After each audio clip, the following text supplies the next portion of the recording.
Hi everyone, welcome back to my Bible reading channel where my goal is to bring the Word of God to as many people as possible. So today we are going to continue where we left off in 2 Chronicles chapter 22. And once again, because of the Thanksgiving holiday and weekend, I pre-recorded these in just 3 chapters per day for these. We're actually going to be in 2 Chronicles chapter 23, not 22. But anyway, yes, 3 chapters per video until Monday. So let's continue. 2 Chronicles chapter 23. In the 7th year of Athaliah's reign, Jehoiada the priest decided to act. He summoned his courage and made a pact with 5 army commanders: Azariah, son of Jeroham; Ishmael, son of Jehohanan; Azariah, son of Obed; Maaseiah, son of Adiah; and Elishaphat, son of Zichri. These men traveled secretly throughout Judah and summoned the Levites and clan leaders in all the towns to come to Jerusalem. They all gathered at the temple of God, where they made a solemn pact with Joash, the young king. Jehoiada said to them, "Here is the king's son. The time has come for him to reign. The Lord has promised that a descendant of David will be our king. This is what you must do.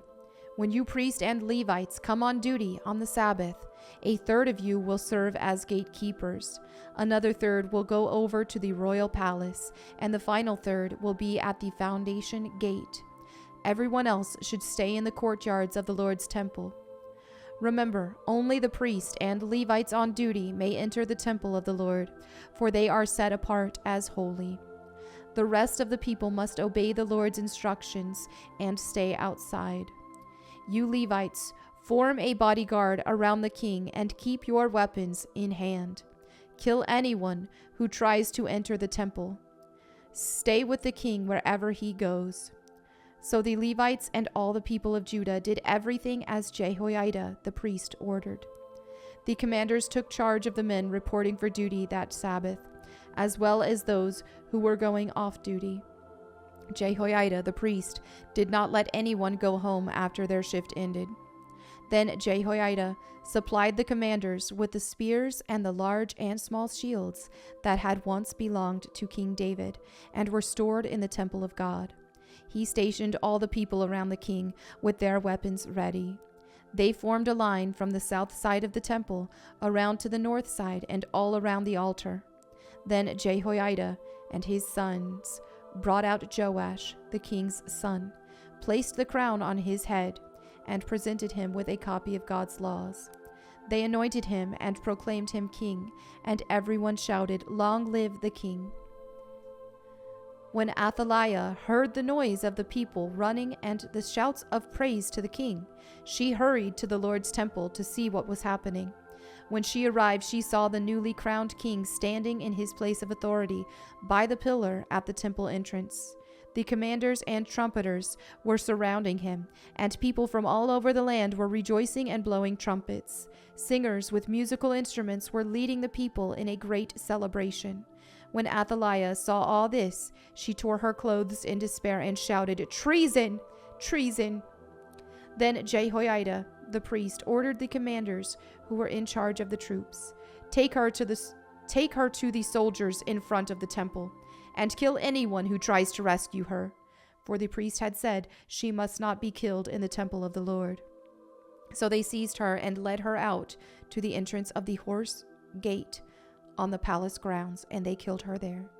Then Jehoiada made a covenant between himself and the king and the people, that they would be the Lord's people. And all the people went over to the temple of Baal and tore it down. They demolished the altars and smashed the idols, and they killed Mattan, the priest of Baal, in front of the altars. Jehoiada now put the priests and Levites in charge of the temple of the Lord, following all the directions given by David. He also commanded them to present burnt offerings to the Lord, as prescribed by the law of Moses, and to sing and rejoice as David had instructed. He also stationed gatekeepers at the gates of the Lord's temple to keep out those who for any reason were ceremonially unclean. Then the commanders, nobles, rulers, and all the people of the land escorted the king from the temple of the Lord. They went through the upper gate and into the palace, and they seated the king on the royal throne. So all the people of the land rejoiced, and the city was peaceful because Athaliah had been killed. 2 Chronicles chapter 24. Joash was 7 years old when he became king, and he reigned in Jerusalem 40 years.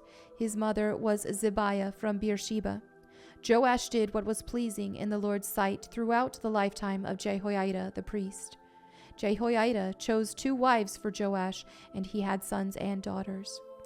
At one point, Joash decided to repair and restore the temple of the Lord. He summoned the priests and Levites and gave them these instructions.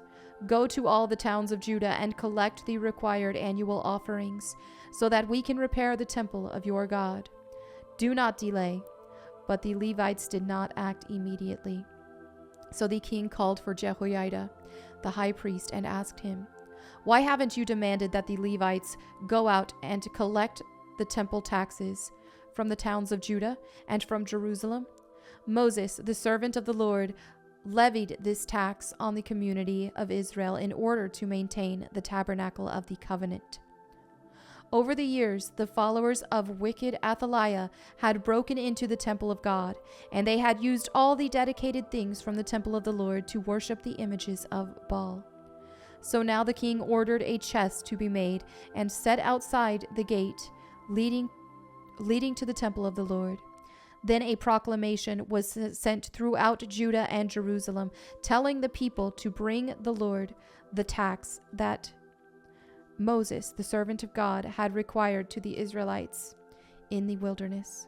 This pleased all the leaders and the people, and they gladly brought their money and filled the chest with it. Whenever the chest became full, the Levites would carry it to the king's officials. Then the court secretary and an officer of the high priest would come and empty the chest and take it back to the temple again.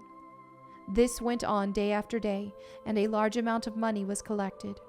The king and Jehoiada gave the money to the construction supervisors who hired masons and carpenters to restore the temple of the Lord. They also hired metal workers who made articles of iron and bronze for the Lord's temple. The men in charge of the renovation worked hard and made steady progress. They restored the temple of God according to its original design and strengthened it. When all the repairs were finished, they brought the remaining money to the king and Jehoiada. It was used to make various articles for the temple of the Lord, articles for worship services, and for burnt offerings, including ladles and other articles made of gold and silver. And the burnt offerings were sacrificed continually in the temple of the Lord during the lifetime of Jehoiada the priest. Jehoiada lived to a very old age, finally dying at 130. He was buried among the kings in the city of David because he had done so much good in Israel for God and his temple. But after Jehoiada's death, the leaders of Judah came and bowed before King Joash and persuaded him to listen to their advice. They decided to abandon the temple of the Lord, the God of their ancestors, and they worshipped Asherah poles and idols instead. Because of this sin, divine anger fell on Judah and Jerusalem. Yet the Lord sent prophets to bring them back to him. The prophets warned them, but still the people would not listen. Then the Spirit of God came upon Zechariah, son of Jehoiada, the priest. He stood before the people and said, "This is what God says. Why do you disobey the Lord's commands and keep yourselves from prospering? You have abandoned the Lord, and now he has abandoned you." Then the leaders plotted to kill Zechariah, and King Joash ordered that they stone him to death in the courtyard of the Lord's temple. That was how King Joash repaid Jehoiada for his loyalty, by killing his son. Zechariah's last words as he died were, "May the Lord see what they are doing and avenge my death." In the spring of the year, the Aramean army marched against Joash. They invaded Judah and Jerusalem and killed all the leaders of the nation. Then they sent all the plunder back to their king in Damascus. Although the Arameans attacked with only a small army, the Lord helped them conquer the much larger army of Judah. The people of Judah had abandoned the Lord, the God of their ancestors, so judgment was carried out against Joash. The Arameans withdrew, leaving Joash severely wounded, but his own officials plotted to kill him for murdering the son of Jehoiada the priest. They assassinated him as he lay in bed.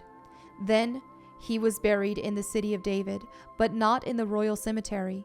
The assassins were Josachar, the son of an Ammonite woman named Shemith, and Jehozabad, the son of a Moabite woman named Shomer. The account of the sons of Joash, the prophecies about him, and the records of his restoration of the temple of God are written in the commentary on the book of the Kings. His son Amaziah became the next king. 2 Chronicles chapter 25. Amaziah was 25 years old when he became king, and he reigned in Jerusalem 29 years. His mother was Jehoaddin from Jerusalem. Amaziah did what was pleasing in the Lord's sight, but not wholeheartedly. When Amaziah was well established as king, he executed the officials who had assassinated his father. However, he did not kill the children of the assassins, for he obeyed the command of the Lord as written by Moses in the book of the law. Parents must not be put to death for the sins of their children, nor children for the sins of their parents. Those deserving to die must be put to death for their own crimes. Then Amaziah organized the army, assigning generals and captains for all Judah and Benjamin. He took a census and found that he had an army of 300,000 select troops, 20 years old and older, all trained in the use of spear and shield. He also paid about 7,500 pounds of silver to hire 100,000 experienced fighting men from Israel. But a man of God came to him and said, "Your Majesty, do not hire troops from Israel, for the Lord is not with Israel. He will not help those people of Ephraim. If you let them go with your troops into battle, you will be defeated by the enemy, no matter how well you fight. God will overthrow you, for he has the power to help you or to trip you up." Amaziah asked the man of God, "But what about all that silver I paid to hire the army of Israel?" The man of God replied, "The Lord is able to give you much more than this." So Amaziah discharged the hired troops and sent them back to Ephraim. This made them very angry with Judah, and they returned home in a great rage. Then Amaziah summoned his courage and led his army to the Valley of Salt, where they killed 10,000 Edomite troops from Seir. They captured another 10,000 and took them to the top of a cliff and threw them off, dashing them to pieces on the rocks below. Meanwhile, the hired troops of Amaziah had sent home raided several of the towns of Judah between Samaria and Beth-horon. They killed 3,000 people and carried off great quantities of plunder. When King Amaziah returned from slaughtering the Edomites, he brought with them idols taken from the people of Seir. He set them up as his own gods, bowed down in front of them, and offered sacrifices to them.